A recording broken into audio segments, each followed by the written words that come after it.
මේ ඉතිරි කොටස තමයි මේ ජලය නැති වෙන ස්වභාවය, තමන්ගේ මේ වතුරත් නැති වෙන ස්වභාවය, තමන්ගේ රූපයක් නැති වෙන ස්වභාවය වටහාගෙන තමා තුළට මේ ධර්මය ඇතුල් කරගන්නේ කොයි පැත්තෙන්ද? තමන් දකින්න ඕන ගැඹුර කොයි පැත්තෙන්ද? බුදුරජාණන් වහන්සේගේ ගැඹුරු ධර්මය අති විශාලයි. අපි මේ එදා බුදුරජාණන් වහන්සේ දැක්කේ මේ අද අපි පවතින 2025 කියන මේ වර්ෂේ දැක්කේ එයාගේ පෙර එදා දැක්කේ ඥානවලට. සිතුවිලි වලින් දැක්කා මේ මෙහෙම අවුරුදු ගානකට ඉස්සරහේදී මෙහෙම කෙනෙක් පහළ වෙනවා. එදාට මේ ආහාර හිඟ මේ මිනිස්සු මෙහෙම කියලා එයාලා දකිනවා. එදා අද දැන් අපි මේ ඒ කාලසීමාවට ඇවිල්ලා.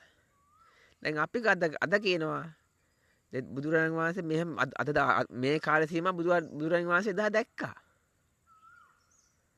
මේ කාලසීමාව එදා බුදුරජාණන් වහන්සේ දැක්කා. මේ කාලේ ධර්මයේ උපදිනවා.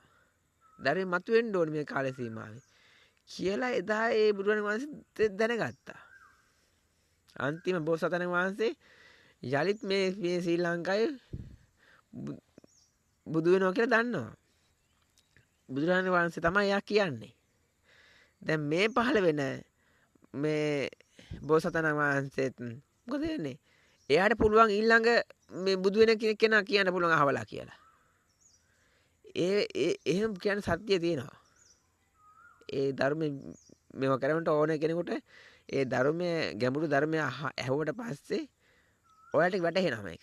ඒ තරම් මේක දැන් අපි මේ ලෝකේ අපි 2025 මේ ලෝකේ අපි මේ බලන් පරිසරය බලනවානේ. අද මේ තියෙන්නේ තවත් ලෝකයක්. හරිද?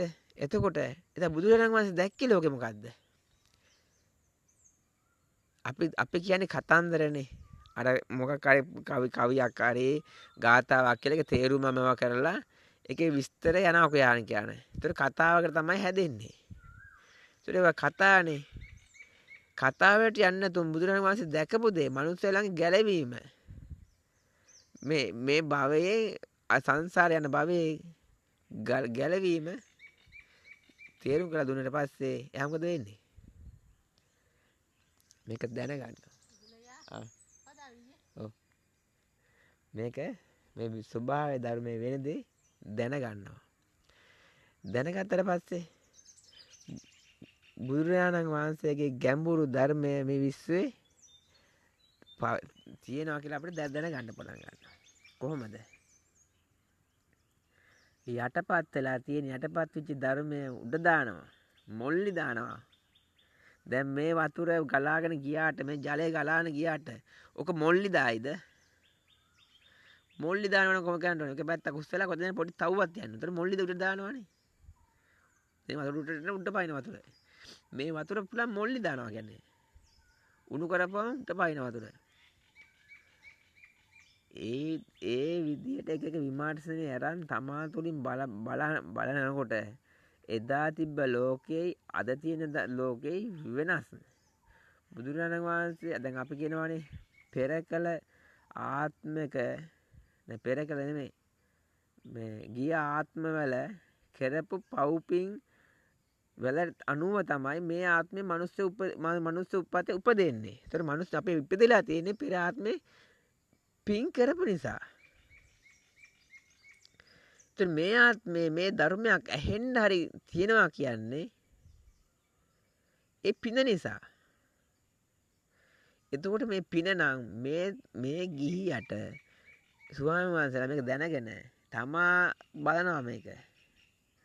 කිසිම ලොකු කමක් මේ බුදුරජාණන් වහන්සේ දැක්කද මගේ අප්පා මම මෙහෙම දෙයක් දැක්කා මාන්නේ තිබ්බා බුදුරජාණන් වහන්සේ ළඟ නෑ. දකින්න කෙනාට යා කිව්වා සසරින් කවෝන කෙනෙක් සසරින් කවුරුවක් කමන්න ගලවෙනවා. හරි ලේසි ක්‍රියාවක්. මට ලේසි. ගැලවෙන කෙනාට අමාරුයි. පැය ගාණක් යනවා යාගේ සිතුවිලි ටික අයින් කරගන්න. දවසක් යන වෙලාවකට දාඩි දානවා. එයා මාන කැපීමක් කරන්නේ මේ සතර බබෙන් ගැලවෙන්න. ඉන්ද්‍රියන් පහ නවත්තලා ගැලවෙන්න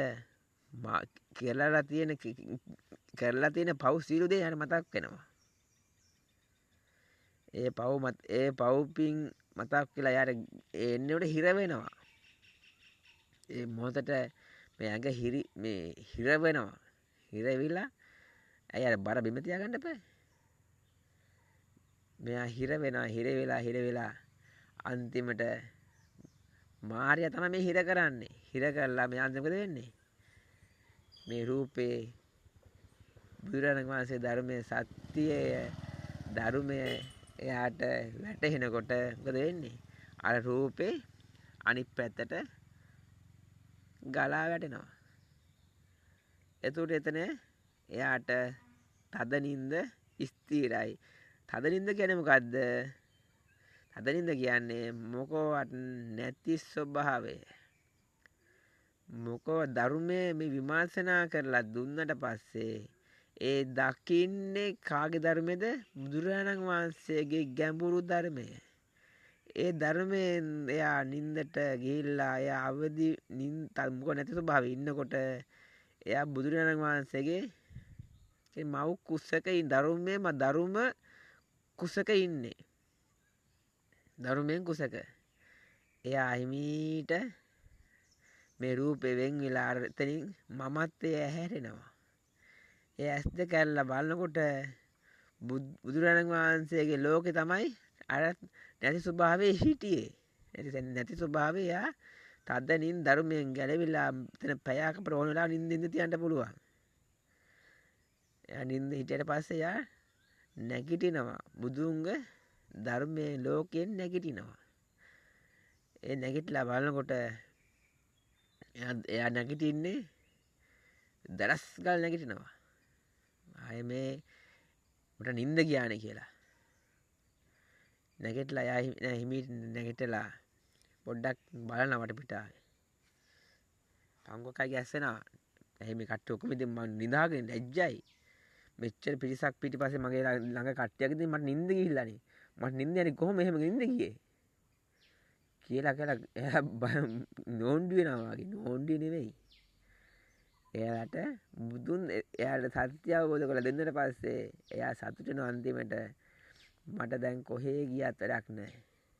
මං ඇයි ගෙදර යන්නේ? බර අතහැරුණා. එයාලා එන්නේ ආයි ඉසිපතනාරාමයට එන්නේ.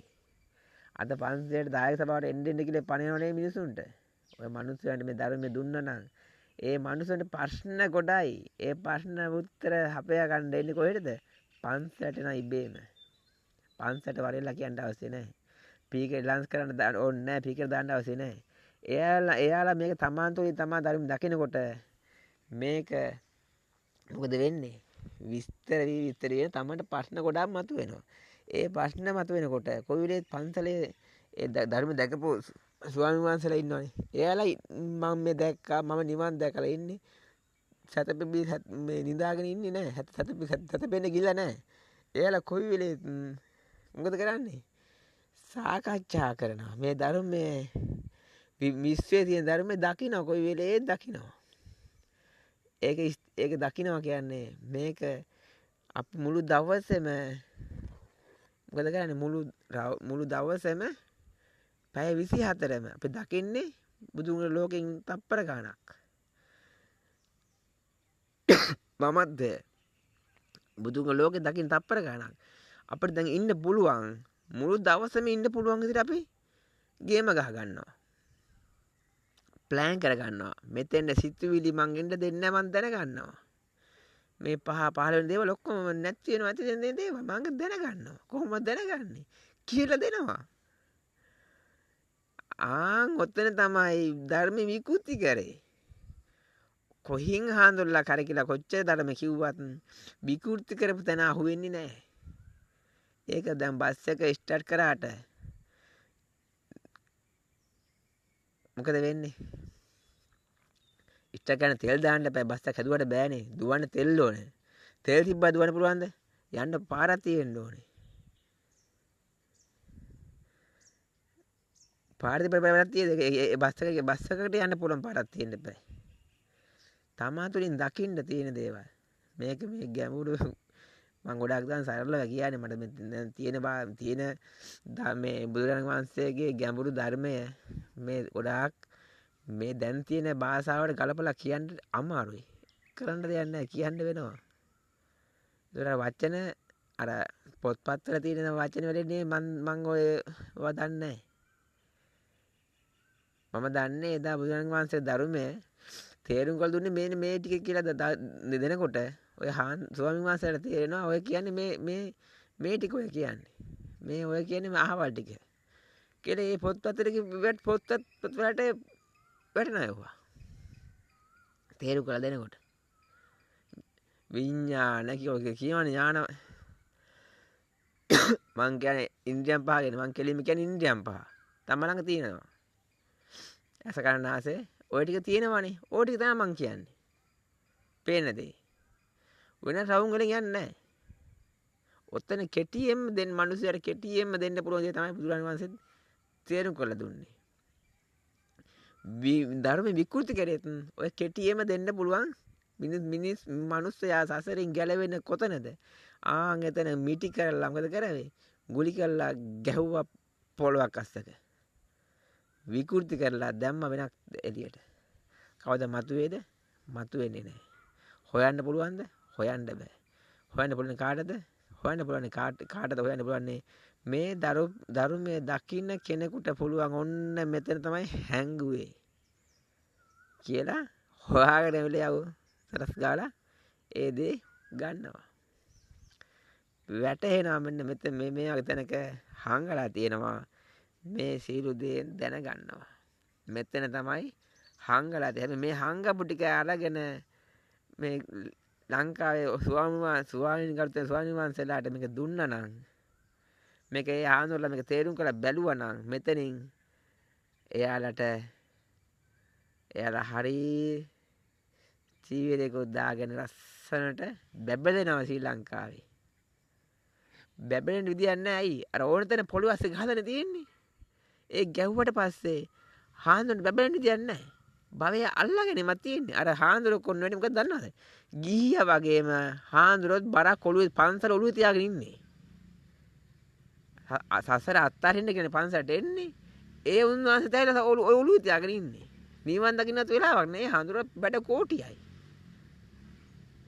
මොකද වෙලා තියෙන්නේ? මේක තමයි තේරුම් කරලා අපි දකින්න ඕනන්නේ. මෙතන තමයි කොතනද පොළොවේ අස්සේ ගහපු තැන. විකෘති කරේ කොතනද? තමා දකින්න පටන් ගන්නවා. තමන්ට මේක පේන්න පටන් ගන්නවා.